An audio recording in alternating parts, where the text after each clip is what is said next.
چھپایا تو کیسے بات ہے جہاد میں جانا صحیح ہے یا نہیں؟ جب فرض عینت اجازت کے بغیر بھی جائیں، یہ مسئلے کو پوچھتے تو انہیں جانا نہیں ہے، جو چاہتے ہیں وہ مسئلے نہیں پوچھتے لوگوں پھر بھی دوڑ جاتے ہیں۔ یہ چیزیں لکھنے والے عموماً شرارتی طبقہ ہوتا ہے، یہ جانے والا صرف دیکھو آج یہ کیا کہتا ہے، کل دیکھیں گے ڈاکٹر صاحب کیا کہتے ہیں، پھر دیکھیں گے دوسرا کیا کہتا ہے، پھر تینوں کو اکٹھا کر نیٹ کے اوپر چڑھائیں گے، مان لیں یار تم نے یہ کہا، ڈاکٹر خالص سنو یہ کہا، بتاؤ سچا کون ہے جھوٹا کون ہے؟ یہ شرارت ہوگی جو بھی جنہوں نے جہاد پہ جانا ہے نا، ان کو یہ روکیں گے مدرسہ چھوڑ جائیں گے، ماں باپ روکیں گے وہ چوری چلے جائیں گے، پولیس روکے گی جیل توڑ کے چلے جائیں گے۔ جس نے جانا ہے وہ مسئلے نہیں پوچھتا، جس نے نہیں جانا اسے مسئلوں پہ رہتا ہے۔ تم خیر امت مری آئے سے کون سی جماعت کو رات کون تم تعامل ہونا؟ آج مفتی محمد شفیع صاحب نے معرفت قرآن میں بڑی آسان بات لکھی ہے، دعوت پہلی امتوں کے ذمہ بھی تھی۔ جو کہتے ہیں پہلی امتوں کے ذمہ دعوت نہیں تھی وہ جھوٹ بولتے ہیں۔ کیوں؟ آپ نے ایک واقعہ سنا ہوگا، بنی اسرائیل میں اللہ نے جبریل کو بھیجا، فلاں بستی کو برباد کرو، عذاب دو۔ جبریل امین آئے اور چلے گئے، انہوں نے کہا یا اللہ ان فیہا عبدا لم یاسک طرفۃ عین، اس میں ایک بندہ ایسا بھی ہے جس نے پل جھپکنے کے برابر کبھی تیری نافرمانی نہیں کی۔ اللہ نے فرمایا جاؤ پہلے اس کو برباد کرو، وہ پوری بستی کو گراؤ۔ کیوں؟ اس لیے کہ ہماری نافرمانی ہوتی تھی، لم یتمع وجہہ، اس کی پیشانی پر کبھی بات نہیں پڑا، وہ خود نمازیں پڑھتا تھا تو اس کی فکر نہیں کرتا تھا، تو دعوت ہی نہیں، برباد کیسے ہو گئی؟ یہ نہ کوئی پہلے امت میں دعوت نہیں تھی، ہاں جو عموم کی دعوت ہے پہلے میں نہیں تھی، عمومی دعوت اس امت کی خصوصیت ہے، لیکن اس امت کے خیر امت ہونے کی وجہ کیا ہے؟ مفتی شبیر رحمۃ اللہ فرماتے ہیں پہلی امتوں میں دعوت تھی اور ان کی دعوت کو کوئی نہ مانے تو انکار کر سکتا تھا، اس امت کی دعوت کو نہ مانے انکار کر نہیں سکتا۔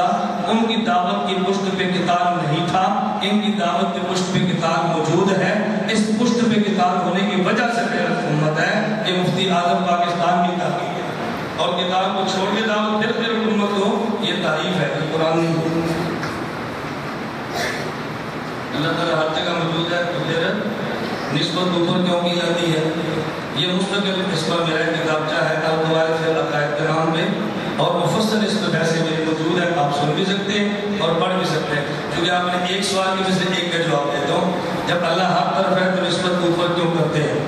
اللہ جہاد ستہ سے پاک بھی ہے، جہاد ستہ کو محیط بھی ہے، طالب علم سمجھ رہے ہیں؟ اللہ جہاد ستہ سے پاک بھی ہے، جہاد ستہ کو محیط بھی ہے۔ اللہ بعض اعمال کے لیے بعض جہاد کو قبلہ متعین کرتے ہیں تاکہ انسان توجہ سے اعمال میں لگا رہے۔ جب نماز پڑھیں تو قبلہ بیت اللہ ہے، توجہ رکھنا، اور جب دعا مانگیں تو قبلہ عرش ہے، اور جب آپ نے خدا کا نہایت قرب حاصل کرنا ہو تو پھر قبلہ زمین ہے۔ آپ کہیں گے وہ کیسے؟ نماز پڑھنی ہے تو منہ بیت اللہ کی طرف ہے، دعا مانگنے ہیں تو ہاتھ اوپر ہے، اور نہایت قرب چاہیے تو وسجد وقترب، زمین سجدہ کرو تو میرا قرب ملے گا۔ جب خدا اوپر ہے تو زمین پہ سجدے سے قرب کیسے ہے؟ معلوم ہوتا ہے قربت کا توجہ زمین بنایا ہے، دعا کا قبلہ کعبہ کو بنایا ہے نماز کا، اور دعا کا قبلہ خدا نے آسمان کو بلایا ہے۔ اللہ جہاد ستہ سے پاک بھی ہے، لیکن 6 جہاد میں سے جہد فوق کو باقی جہاد پہ قلوب مرتبہ ہے، نسبت اس لیے اوپر کرتے ہیں۔ میں اس کی مثال دیتا ہوں، یہ جو میں بیان کر رہا ہوں آواز پیچھے بھی جا رہی ہے کہ نہیں؟ بتاؤ نا، جا رہی ہے؟ اگر تو طالب علم پیچھے بیٹھ کے بیان سنے تو آپ کیا کہتے ہیں؟ تو ادھر آگے بیٹھو، وہ کہے گا آواز اس کا اکثر پیچھے بھی آ رہی ہے، تو میں جو کہہ رہا ہوں میں کہ تو آگے بیٹھ، آگے باتیں کرتا ہے، وہ کہے گا جی دلیل سے بات کریں، بیان ہی سننا نہیں، پیچھے کون سی آواز نہیں آتی؟ ہم نے تجارت کرنی، آپ کیا جواب دیں گے؟ آواز ہر طرف آتی ہے، لیکن استاد کی پشت کی جانب بیٹھ کے بیان سننا بھی ادبی ہوتی ہے، سامنے بیٹھ کے بیان سننا ادب ہوتا ہے۔ جو جہاد ستہ محیط ہیں، جہاد سے پاک بھی ہیں، لیکن جہد فوق کو باقی جہاد پہ قلوب ہے، اس لیے نسبت جہد فوق کی طرف کرتے ہیں، ورنہ یہ نہیں ہے کہ اللہ ہے ہی ہو۔ یہ میں نے تھوڑا سا جواب دیا ہے، تفصیلی بحث انشاءاللہ۔ عمران خان کے بارے میں آپ کی کیا رائے ہے؟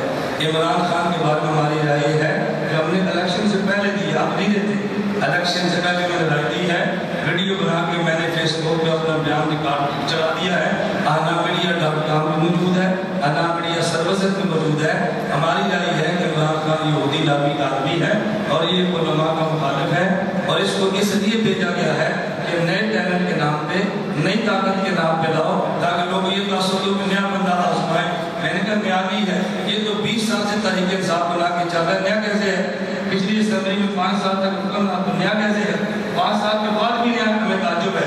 یہ ریانی ہے، پرانا ہے اور پرانا کھلاڑی ہے، اس کا میدان بدل کے میدان دوسرا کیا گیا ہے۔ پہلے اس کی شادی کری یہودیوں سے، شاید کام چلے لیکن نہیں چلا، اب اس کو کہا کرکٹ سے نکلا وہاں بھی کام نہیں چلا، پھر اس نے نمبر یونیورسٹیاں بنائی اس سے بھی کام نہیں چلا، اب اگلا کام شروع کیا کہ اس کو سیاست میں بھیجو، جب وہ سمجھتے ہیں کہ مسائل کا حل اسمبلی ہے۔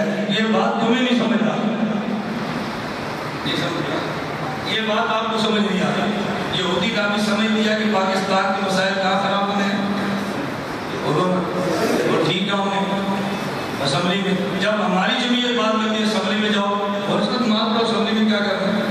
یہودی سمجھتا ہے کہ اسمبلی سے حالات بدلنے ہیں، ان کو وہاں بھیجو، پوری محنت ہو رہی ہے وہاں بھیجنے کے لیے۔ اللہ جزا خیر فرمان فرمان دامت ان کو جس حد تک وہ بندہ بند باندھ سکتا تھا اس نے بند باندھا ہے، جو کمی رہ گئی ہے اس میں ہمارا قصور ہے، ان کا قصور نہیں ہے۔ یہ یہودی لافی آدمی ہے۔ میں نے مختصر بات عرض کر دی۔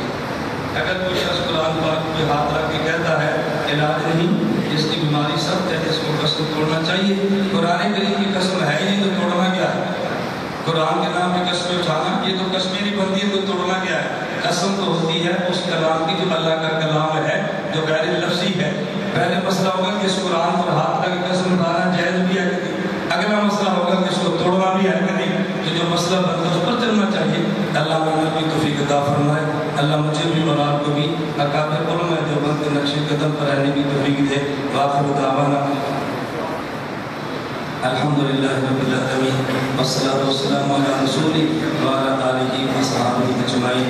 اے اللہ ہم سب گناہوں کو معاف فرما، خطاؤں سے درگزر فرما، اس ادارے کو ظاہری اور باطنی ترقی عطا فرما، شرور و فتن سے محفوظ فرما، ہم سب کی خاتمہ بالایمان فرما، قیامت کے دن حضور اکرم صلی اللہ علیہ وسلم کی شفاعت نصیب فرما۔